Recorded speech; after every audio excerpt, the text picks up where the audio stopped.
All right, Sean Zittel, happy to be joined here with my man Michael Conlan, of course, the former Olympian and one of the top featherweights in the world, trying once again for the second time to become featherweight champion of the world. May 27th, fighting in front of his hometown in Belfast against Luis Alberto Lopez for the IBF title.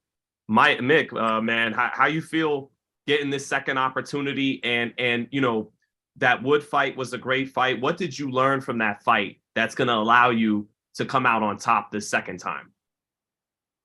Yeah, Sean, I'm really excited about this opportunity. It's a fantastic fight against Luis Alberto Lopez. And to have it in my hometown is fantastic. From the Wood fight, I've learned an awful lot, especially about myself and how I am as a fighter and as a person. I know different kind of things which I done in that fight, which were mistakes, and pushing when I didn't need to push and pulling when I didn't need to pull. So there's plenty of things I've taken away from it. Fighting at that mad kind of high pace for 12 rounds in a world title fight with so much on the line. There was an awful lot learned and taken away from it. So there's been adjustments made and things we have been working over the last year since that fight. And I think I've shown that in my last two fights, against Kareem Murphy and Miguel Mariaga, that the improvements are there, and I'm still kind of the fighter I believe I am. Yeah, you got right back on the bicycle and fought 2 more times that year. Usually guys take a big break after a loss like that. And it's just the question the fans always have when a man has to go through that, when he gets to his dream, he fights for the title, in your case, winning the fight, and then the knockout happens. And you said you found out about yourself as a man, not just a fighter. What's that like to go through as a man, Mike? It was really hard to take. Very, very hard to take, and I was broken, for about 3-4 weeks. I was trying to put everything together. Why did I make these mistakes? What did I do wrong? And then I just started to go, well, what's the point of waiting around here? Let's get back on the horse and get straight back to it, because I still believe I am that guy, and I still believe I can be a world champion. Let's go right back to it. There's no point to wait now too long. We'll go in and we'll go with someone dangerous. So that's why we picked Miguel Mariaga, who had 26 knockouts. I only had 26 fights. So, he had more knockouts than I had fights. He'd be in with some of the top guys, Lomachenko and stuff. And I went in there and put on, a masterclass over 10 rounds, boxed the ears of him, put him down 3 times. So, yeah, I was happy. Is that, being kind of funny here, but seriously, is that the heart of a fighting Irishman? Get right back on the horse. Of course. There's no point of sitting, licking your wounds. What's the point in that? We got to go straight back to it.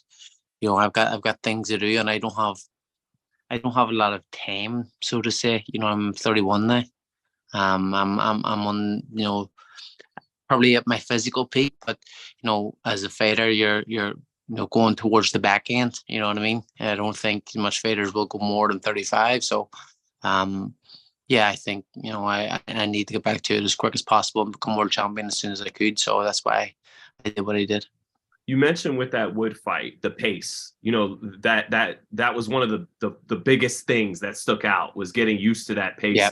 Is that the number one improvement that has to happen to beat Lopez? Isn't so much your skills, but the conditioning, holding up in the second half of the fight? Yeah, I think in the Wood fight, one of the things I learned, I had never practiced and hadn't planned to, flatten him like I did in the first round, and then try to take him out for the next few good few rounds, putting everything in the punches instead of, and as I says, like, work when I didn't need to work, when I could have been taking little breaks and stuff. So yeah, I learned an awful lot about how to pace a fight, how to control a fight, but also in this fight, how to I've been working at that pace, like, non-stop.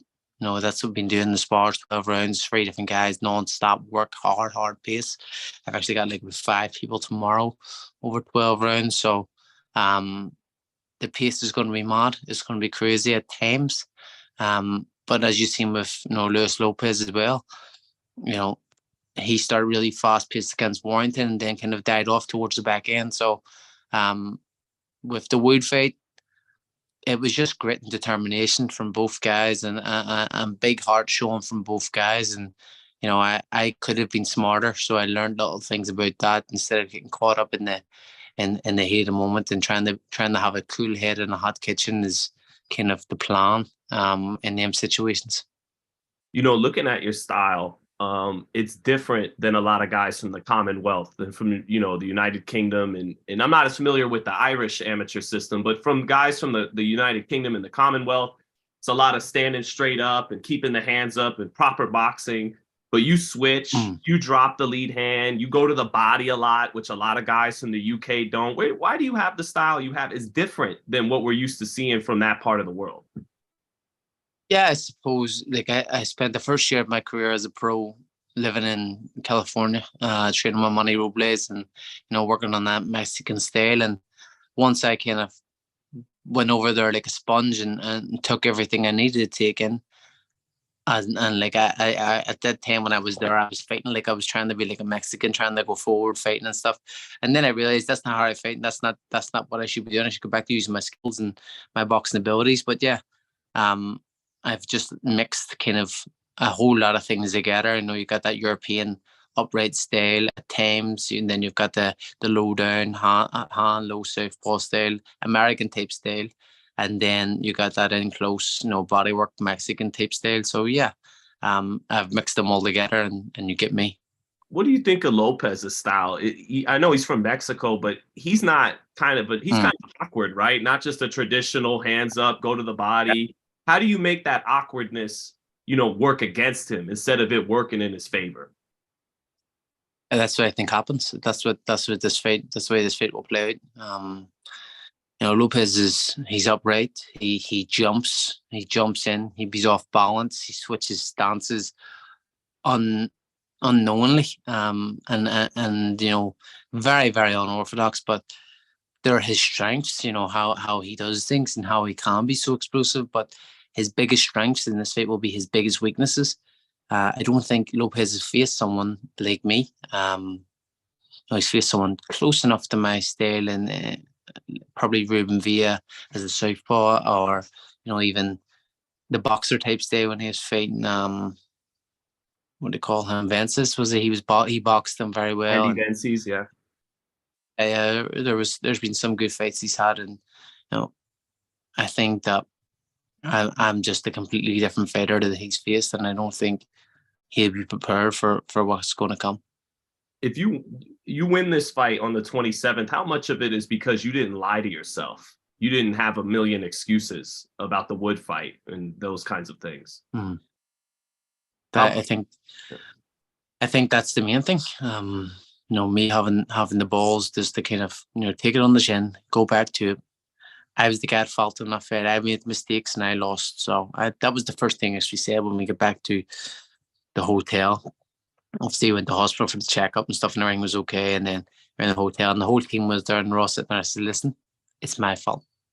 I lost because I lost. I lost because I made some mistakes there, which I shouldn't have. So it's my fault. Don't worry about it. It's not on nobody here." Because I seen people saying, "No, someone done this, someone that, said this, said this." The referee, the cop man throwing the water, all this here. I said, "No, it's my fault." And I think that's the way it needed to be.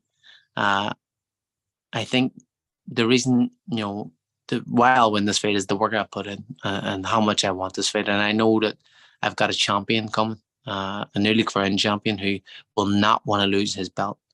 And he will be there fighting to the death type kind of fight for him. He's going to give it everything. And I'll have the best Luis Alberto Lopez in front of me that there's ever been. So I know what the height and the magnitude of this fight is for him. But also, this is even bigger for me. I've got everything right in this. This is my life. It's the first time I've ever said I would give everything for this fight. It means so much to me, and I really have. I've worked harder than I've ever worked. I don't want to lose this fight, and I won't lose this fight because of the work I've done and everything I put in this. This means too much to me. Is part of a motivation too? Is Katie Taylor, Conor McGregor? They're these superstars that have supported you, as their countryman and fellow fighter. Is there an anxiousness to be a champion? Yeah, you want to be a champion regardless of Katie and Conor, but to join them as champions from Ireland, Northern Ireland, and is there an anxiousness in you to do that as well? No, it's not that. It's not that. I believe if I don't win a world title, I will not fulfill my own potential, and that is my biggest fear. Not fulfilling what I believe I can do, and the things the goals I set out to do and stuff, they're all there still in front of me, and I still can achieve them. But my biggest fear is not fulfilling potential. Like I don't know if you've seen A Bronx Tale, but this is it's a movie in America where it says the saddest thing in the world is wasted talent, wasted potential. So yeah. Awesome. Yeah. Lastly, man, I know all you're thinking about is Lopez on the 27th, but if you win that fight, what fight would you rather do? Is it a unification with Robeisy Ramirez, or would it be, even if Lee Wood loses to Lara, I want that rematch? I want to avenge that. What do you think? Whatever financially is best. I'm business minded. I don't give a fuck about hard or biggest fight, better fight, whatever, harder fight or revenge. None of that matters. I'm in this game to secure my family and secure, my life after sport. And that's soon. That's in the next few years. I'll be out of this game, thank God. So I wanna make myself financially secure. So whatever fights are the biggest fights, money fights, they're the fights I'll take. Appreciate your honesty throughout, Michael. Good luck to you. Best of health to you and your opponent. May 27th from Belfast for the IBF world title. If there's anything else you got to say to your fans before you get out of here, otherwise, thanks, Michael.